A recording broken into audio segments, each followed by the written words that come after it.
Yo, YouTube, what's up with your boy? Sports and Fitness Rants. I'm back, guys. Click that like button.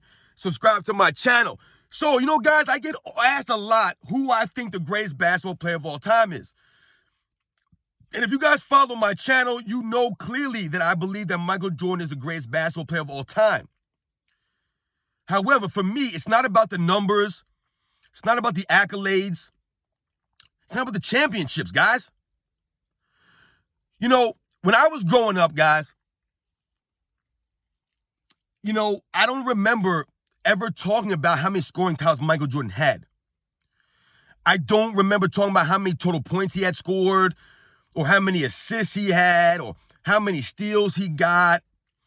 I don't remember talking about a lot of those things. When Michael Jordan started to dominate in the 90s, guys, I was 11, 12, 13, 14, 15, 16. These are the ages I was. But I remember watching basketball from about 8 or 7 or 8 years old. I remember watching some of these games at that age, guys. I remember this stuff. But in the 90s, man, I was a huge Michael Jordan fan. A lot of my friends were Michael Jordan fans. I mean, basically almost everybody in the world was a Michael Jordan fan at some point in time in the 90s, guys. You just were. But when we think about Michael Jordan and him being the greatest of all time, when I say that he's the greatest of all time, or I feel that he's the greatest of all time, it had nothing to do with the numbers for me, guys. It always comes back to the eye test for me. It's always about the eye test. And it's always about the other things. It was about the creativity, right? The way that he moved on the basketball court. To me, that was what it was. Whether he was flying through the air, or he was standing at the free throw line, or he was boxing somebody out, or he was in a defensive stance, or he was talking to his teammates. Whatever it was that he was doing, I was tuned into it. I was watching it because he did these things different than everybody else. I've said before that if you put on the TV and you took all these players and you put them on TV, you would want to know who that guy on Chicago Bulls number 23 was. You would want to know. Who is this guy number 23? Man, he just moves different out there. He just seems different. And that to me was what made Michael Jordan the greatest of all time. When I think about something like his post-game press conferences, people don't talk about Michael Jordan's post-game press conferences. What does that have to do with basketball, they'll say? Has a lot to do with it, guys. Because once again, that's another reason why we loved and appreciated and respected Michael Jordan. A lot of times these days, I don't want to listen to these guys talk. They got nothing of substance to say. Nothing of value that you want to hear them say. They don't say anything. And they don't mean what they say, and they don't say what they mean. A lot of times these guys have, backhanded comments, or, they're talking out the side of their mouth, or some passive-aggressive nonsense. With Michael Jordan, you knew where you stood. He meant what he said what he meant. And I love listening to him in the post-game press conferences. I remember the time after during the 1998 Eastern Conference Finals, when the Bulls had lost 2 games in a row, or had just lost. I believe it might have been game 6. They had just lost. Now they were going back I can't remember. It was one of those. It was Eastern Conference Finals though, and they asked him about that being a bump in the road. And he was like, "Oh, you said the first loss was a bump in the road. How you feel about this loss?" And Michael Jordan said, "Still got to come through Chicago. It don't matter. Indiana, Utah, still got to come through Chicago." You know what I'm saying? Like, damn, man, that's what I'm talking about, Mike.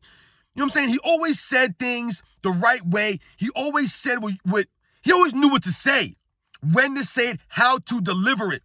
And I always respected and appreciated Michael Jordan's post-game press conferences, man. Like I said, he had things, of substance that he was saying. It mattered to him. When he spoke, you listened. A lot of times guys speak, they're not saying anything. You don't want to listen to these guys. Michael Jordan knew how to deliver it, knew what to say, how to say it. Once again, like I said, guys, it's not about the numbers for me. It's about the icon that Michael Jordan was. The icon. I mean, think about it, guys. To this day, Michael Jordan has 0 social media and is still the most popular athlete in the history of the world with no social media. No social media. If you took Michael Jordan's picture, a picture of Michael Jordan, and you put it somewhere, and you asked 1,000 people, who is this guy? You could put Michael Jordan up there. You could put Nelson Mandela up there. You could put Neil Armstrong, the guy who went to the moon. You could put probably like George Washington up there. Michael Jordan would be the most recognized person of all those people I just mentioned. Whoever you want to pick, take all those pictures, put them all up on a wall, and I guarantee you Michael Jordan would be more recognizable than any other person on that wall. I'm not saying that Michael Jordan's more important than any of those people that I named. I'm not saying he's more important in history, but he would be the most recognized person. And he is still the most recognized person in sports without social media, without promoting himself. That's the greatness of Michael Jordan. I loved Michael Jordan for his grit. That meant a lot to me. The fact that Michael Jordan played 82 games so many times, the fact that he didn't sit out games, that he played so hard on both ends, for the love of the game, for the people, for us. Michael Jordan played that hard at that level for the people, man, for the love of the game. And that's why I love Michael Jordan. That's why I respect Michael Jordan as a player for what he meant, what he did. He could have easily sat out games. The man won a three-peat. The man won 4 championships, 5 championships, 2 three-peats. He could have rested on his laurels. He could have taken it easy in practice. He could have sat out multiple games. He never did that. He grinded his practices. He grinded out his teammates in practice. Always playing with the second unit in practice. I mean, think about that mentality right there, man. Always going against Scottie, not playing with Scottie in practice. The man had grit, man. That's one of the biggest traits that I loved about Michael Jordan, man, was his grit, man. He wasn't soft, man. I ain't room for no soft dude, man. It's just my personality, man. You got to be tough. You got to have some heart. You got to have some grit, man.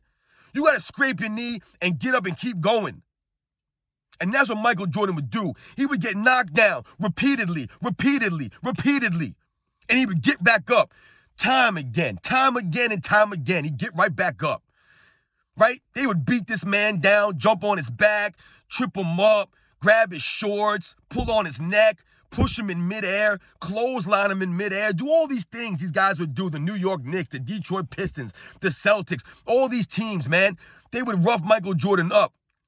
He would keep coming and keep grinding and keep pushing, right? He didn't quit. He didn't say, you know what, guys, we can't beat the Pistons, man. I'm done playing with you guys. Scottie, you're not good. Horace Grant, you ain't good enough. You guys aren't good enough. I'm out. I'm requesting a trade. I want out of here. I want Phil Jackson fired. I want Scottie Pippen traded. We need somebody else over here. I need more help. You never heard Michael Jordan say that. He never once did that. The man kept pushing. He kept his head down. He joined the gym. He started hitting the weights. He got stronger, right? He got his teammates. He made them mentally stronger. Because a lot of times, it took years for Scottie to develop. It took years for Grant to develop. It took years for B.J. Armstrong to come around, right? He had to wait for these guys. And all the time that he was doing this, he kept losing. He kept getting beat up. But he kept coming back year after year after year. The man lost to the same team 3 consecutive seasons. And did it bat an eye. Stayed on the court in 1990 and shook hands after Game 7 loss when Pippen had a migraine and did nothing. And he was out there by himself. No one scoring any points. He had to do all the work out there and they left him out there. He didn't cry about it. He stayed and he shook hands. He had class. He had integrity. He had honor. And what did Pistons do the next year? How'd they reciprocate that? By walking off the court early. And that's why Isaiah Thomas to this day is a loser. And why he's viewed the way he's viewed. Because Isaiah Thomas is a sore loser, man. He's a punk to me. I'll never respect that, ever. For the man to stay on the court in 1990 after Game 7 and shake your hand, and then in 91, y'all going to be all sore about it and walk off? Who should have been more sore? Michael Jordan losing 3 years in a row to these guys that are pounding him and beating him down? Or Isaiah Thomas, who finally lost in 4 games to the Bulls, who were just clearly a better team? Who should have been more upset? Pretty sure Michael Jordan should have been more upset the way they were treating him, the way they were beating him up. Right now, his team was getting beat every single season. The man never quit. He kept coming back. He didn't leave the Bulls. And that's the dynamic that a lot of people forget. Michael Jordan didn't come into the league playing with Hall of Famers or All-Stars. Michael Jordan didn't come into the league with that. Michael Jordan had to wait for guys to develop. He had to keep pushing these guys in practice. Keep pushing them. Keep getting on them. While still doing what he needed to do. Being the leader. Leading by example. That's what I respect about Michael Jordan, man. That a lot of people try to knock that he was losing his first 3-4 years in the league. Who cares? That enhances his greatness. He grinded. He earned it. He earned it by grinding, and he earned his stripes by fighting through those battles, pushing through those teams. That's why Michael Jordan's the greatest of all time to me. It's not about the numbers. It's not about the accolades, which we all know he has. It's not about the championships. All that is what you need to be in the conversation. But that's not what makes you the greatest of all time for me. What made Michael Jordan the greatest of all time is everything I just talked about. His heart, his grit, his creativity, his leadership, right? The fact that he grinded through those first 4 or 5 years, taking the beatings. That's what made Michael Jordan great, man. It was all of those things together, combined, that no other player had. So shout out to Michael Jordan and the reasons why I believe he's the greatest of all time. Just my opinion, objectively speaking. To me, no one has a case that's more, no one has a greater case than Michael Jordan, guys, to be the greatest of all time. It's just the facts. Just be objective and look at it objectively. Use your eye test. Watch the film. The film will tell you what you need to know. I mean, hell, think about this, guys. The Miami Heat retired Michael Jordan's number 23. He never played for the Miami Heat. Pat Riley did that as a gesture to Michael Jordan's greatness. He did that as a gesture to Michael Jordan. They retired number 23. Never played for the Miami Heat. That was the impact that Michael Jordan had on society.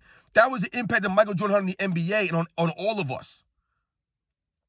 I mean, listen, guys, I could go on and on and on about Michael Jordan and the iconic moments of Michael Jordan. But I just wanted to tell you guys about a couple things that we don't talk about much. For me, it's never been about the numbers for Michael Jordan being the greatest of all time, even though he has the numbers and the accolades and the championships. It's always been about the eye test and the other things, his leadership, like I said, his grit, his creativity, the beauty of his game. All of these things are what made Michael Jordan the greatest basketball player of all time. It's not one specific area.